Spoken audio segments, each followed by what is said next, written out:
네, 안녕하십니까. 동작을 민주당 국회의원 이수진입니다.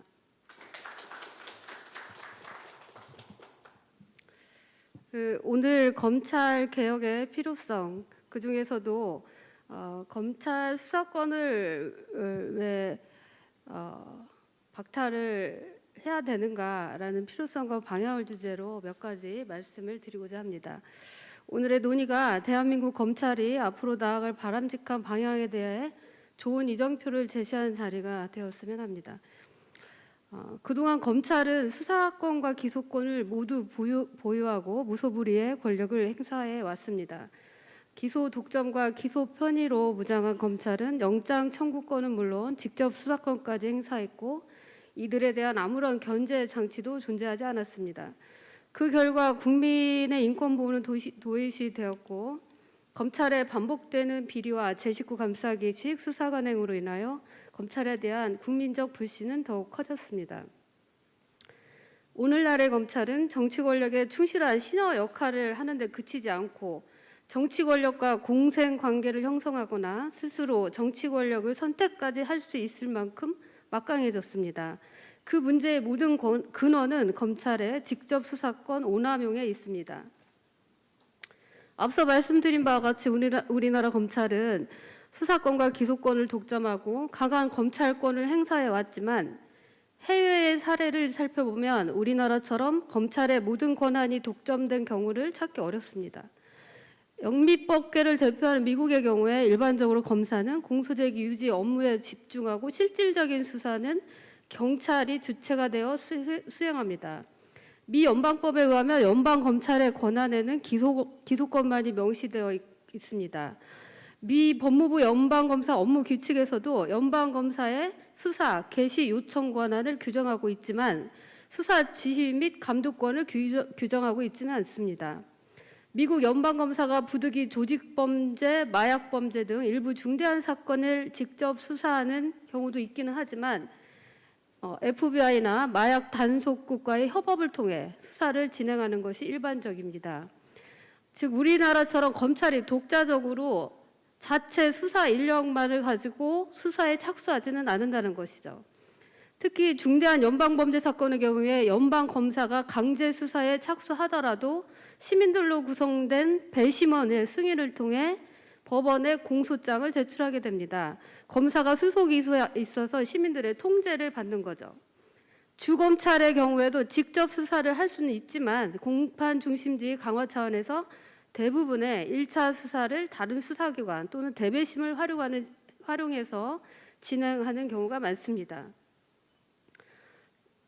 또한 대륙법계를 대표하는 독일의 경우에는 제도적으로는 검사가 수사권과 기소권을 보유하고 있지만 검찰 내에 자체적인 수사 인력이 없습니다. 그래서 실질적인 수사는 경찰이 전담하고 있죠. 우리나라가 약 8,000명의 검찰 수사 인력을 운영하고 있는 것과 차이가 납니다. 독일은 기소 편의주의를 택하고 있는 우리나라와는 다르게 기소 법정주의를 통해 검사의 기소 재량권을 통제하고 있습니다. 검사가 범행의 동기나 정황을 참작해서 막강한 재량을 행사하는 기소 편의주의와는 달리 기소 법정주의에서는 불기소 처분이 가능한 죄목을 법에 명시하고 그 외에는 검사의 자의적 판단 없이 모두 기소하도록 법적으로 강제합니다. 그만큼 검사의 기소권 남용의 여지가 줄어들게 되는 것이죠. 결론적으로 해외의 경우에 검찰이 일부 수사권을 갖고 있거나 경찰에 대한 수사 지휘를 하는 경우가 있기는 합니다만 우리나라처럼 검찰이 방대한 자체 수사 인력을 보유하고 기소 독점, 기소 편의로까지 무장한 채 무소불위의 권력을 휘두르는 경우는 찾아보기 어렵습니다. 이렇게 되면 즉 권력이 특정 집단에 과도하게 집중되면 쉽게 부패할 수밖에 없습니다.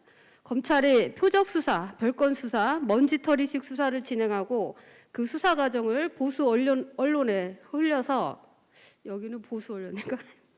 여론 조작을 하는 방식의 검언 유착 관행도 타파해야 할 대상입니다. 특히 검찰이 수사 과정에서 알게 된 피의 사실을 공판 청구 전에 언론에 흘리는 행위는 형법 제120조 피의 사실 공표죄에 해당하는 범죄이기도 합니다. 검찰의 기소 독점 수사권 전행, 검언 유착 등 모든 패단이 적나라하게 드러난 것이 바로 윤석열 전 검찰총장 재임 시기에 고발 사주 총선 개입 시도 사건입니다. 요즘 굉장히 떠들썩하죠. 윤석열 전 검찰총장의 최측근인 손중성 당시 대검 수사정보정책관은 제21대 총선을 앞두고 같은 검사 출신인 국민의힘 김웅 당시 미래통합당 후보에게 최강욱, 황희석, 유시민 등 여권 인사들의 이름이 담긴 고발장을 전달했다는 혐의를 받고 있습니다. 그 외에도 그 노무현 재단 이사장의 비위를 털어놓으라면서 또 자백을 강요했다는 MBC 검언유착 의혹 보도도 있고요. 고발 사주 사건은 견제되지 않은 검찰권이 검찰총장 개인에 의해 사유화되고 남용될 수 있다는 것까지 확인시켜준 상징적인 사례입니다. 검찰 고위 간부가 언론과 담합해서 여권 정치인의 불법 수사를 시도했다는 의혹, 검찰총장 가족을 보호하기 위해 검찰이 조직적으로 움직였다는 의혹, 더 나아가 야당과의 공모를 통해 검찰이 총선에까지 개입하려 했다는 의혹. 이 모든 것은 검찰이 수사권과 기소권을 독점하고 외부의 그 누구로부터 견제를 받지 않는 무소불위의 권력 독점 구조 하에서만 가능합니다. 이러한 수사기소권 집중에 따른 패단은 일일이 열거조차 하기 어렵습니다. 2011년 벤치 검사 사건, 봐주기식 사건이었죠. 그래서 벤츠를 어느 이모 검사가 받고도 직무 관련성이나 대가성이 인정되지 않는다고 무죄를 선고받았고, 김학의 전 법무부 차관 성접대 사건도 당시에 처음에는 무혐의 처리를 했었죠. 진경준 전 검사장 넥슨 주식 수수 사건도 있습니다. 그 당시에도 시세 차익을 이유로 기소된 사건입니다만은 또 직무 관련성이 인정되지 않는다고 해서 무죄가 선고됐습니다. 최근에는 검찰이 공소권을 남용해서 사건 수사를 무마시킨 사례가 막 드러나고 있습니다. 2011년 부산저축은행 사건에서 대장동 사업 관련 민간업자들에 대한 수사가 제외됐습니다. 부산 LCT 특혜 분양 사건에서도 윤석열 전 검찰총장의 최측근으로 알려진 검사장 출신 변호사의 뇌물수수 의혹도 참고인 조사 한 번으로 무혐의 처분됐습니다. 며칠 전 언론에 보도됐던 이명박 대통령의 다스 소송비 대납 사건에서도 윤석열 검찰의 수사 무마 의혹이 불거졌습니다.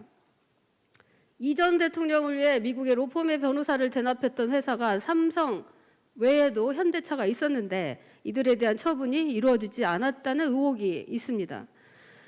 검찰의 표적 수사권 남용 사례도 있죠. 정치인을 표적으로 한 건데 지난 10월에 대법원은 서울시 공무원 간첩 조작 사건의 피해자인 유우성 씨를 과거 2010년에 기소유예했던 사건을 기소한 것에 대해서 공소권 남용이라고 판단했습니다.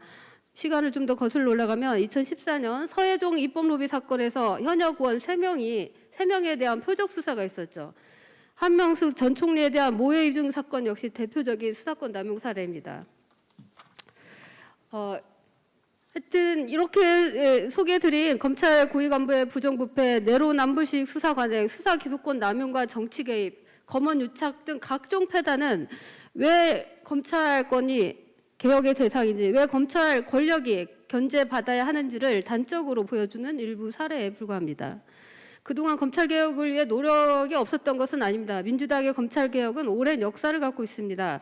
국민의 정부에서는 검찰 고위 간부가 수사 대상이 되거나 검찰 수사에 영향을 줄 수 있는 고위 공직자가 수사 대상이 됐을 때 객관적인 수사가 가능하도록 특별검사제를 도입했죠. 참여정부에서는 판사 출신 법무부 장관을 임명하는가 하면 검찰총장 임명 예정자의 소신과 자질을 국민의 대표기관인 국회에서 검증할 수 있도록 검찰총장 인사청문회 제도를 도입했습니다. 문재인 정부에서는 2019년 12월에 공수처법이 국회 본회의에 가결돼서 마침내 공수처가 출범하게 됐죠. 그다음에 검경 수사권 조정을 위해 위해서 경찰에 1차 수사권 및 수사 종결권을 부여했고 검찰의 직접 수사 개시 범위를 6대 범죄와 경찰 공무원이 범한 범죄 등 일부 범죄로 한정했습니다. 또한 검찰의 경찰에 대한 보안 조사 요구권, 재수사 요구권, 시정 조치 요구권을 규정하였습니다. 그런데 이렇게 수사권 조정이 이루어졌음에도 여전히 검사에게 수사권이 남아 있고 보안 조사 요구권, 경찰에 대한 재수사 요구권, 시정 조치 요구권을 무기로 경찰이 수사 지휘권을 행사할 여지가 충분히 남아 있습니다. 추가적인 수사권, 기소권 분리 논의가 이어지는 이유입니다. 작년 12월 더불어민주당은 검찰개혁특별위원회를 출범시켜서 법무부 산하 검찰개혁위원회가 내놓은 이행 공고안들을 중심으로 검찰개혁 방안을 논의했습니다. 그 세부적인 주제로는 수사기소권 완전 분리, 법무부 개혁, 검찰 조직 문화, 수사 관행 개선, 검찰 인사 직제 개혁, 수사권 조정, 후속 조치, 점검의 5개 분야로 나뉩니다. 다음으로 검찰개혁 관련 법안 처리 현황을 말씀드리겠습니다. 먼저 공수처법이 2019년 12월 국회 본회의를 통과한 것을 시작으로 2020년 1월에는 검경수사권 조정과 관련된 형사소송법, 검찰청법 개정안이 통과되었습니다. 그런데 검찰은 이제 여전히 검찰청법에 따라서 지금 문제가 되고 있는 부패, 경제, 공직자 선거, 방위산업, 대형 참사 6대 범죄 등에 대해서 직접 수사권을 보유하고 있죠. 이게 제가 지금 그 수치를 좀 알아봤습니다. 검경 수사권 조정이 시행된 올해 1월부터 6월까지 기간 동안 검찰이 인지수사, 즉 직접 수사권을 행사한 사건 수를 보니까 검사 인지 사건은 총 1,736건으로 전년 동기 대비 약 40%가 감소했습니다만은 검찰 직고소 고발 사건 총 13,534건, 전년 대비 약 73.5% 감소했죠. 근데 이렇게 범죄 수사가 사건 수는 줄어들긴 했지만 올해 상반기 즉 6개월 동안 검찰이 직접 수사한 인지 수사한 사건의 수사는 15,272건으로 아주 방대합니다. 그러니까 1년으로 치면 3만 건이 넘는 어마어마한 사건 수고, 이 사건 수가 그 사건 수로만 의미가 있는 게 아니라 이 사건이 아까 말씀드린 대로 6대 중대 범죄 사건이라는 겁니다. 그래서 이 검찰 개혁의 원래 당초 목적이 수사권, 기소권 독점했다는 패단을 개선하기 위한 것이었기 때문에 앞으로 국민의 인권을 보호하고 이 검찰권의 남용을 방지하기 위해서는 우리가 추가적인 제도 정비가 필요하다. 그게 바로 검찰의 수사권, 기소권을 완전히 분리하는 것입니다. 그래서 물론 지금 공수처와 관계에 있어서도 그 검찰이 공수처를 흔드는 시도를 여러 차례 했는데요. 검찰의 직접 기소권이 있는 사건인데 검찰이 공수처에 직접 기소권이 있는 사건인데 공수처가 검찰에 조건부 이첩을 했는데 검찰이 자기들이 기소권이 없음에도 불구하고 기소를 하는가 하면 여러 가지로 이 공수처에 대해서 검찰이 견제를 하고 있고 예를 들면 여러 그 시스템에 대해서도 공수처가 요구하는 거에 대해서 협조를 해주지 않고 있습니다.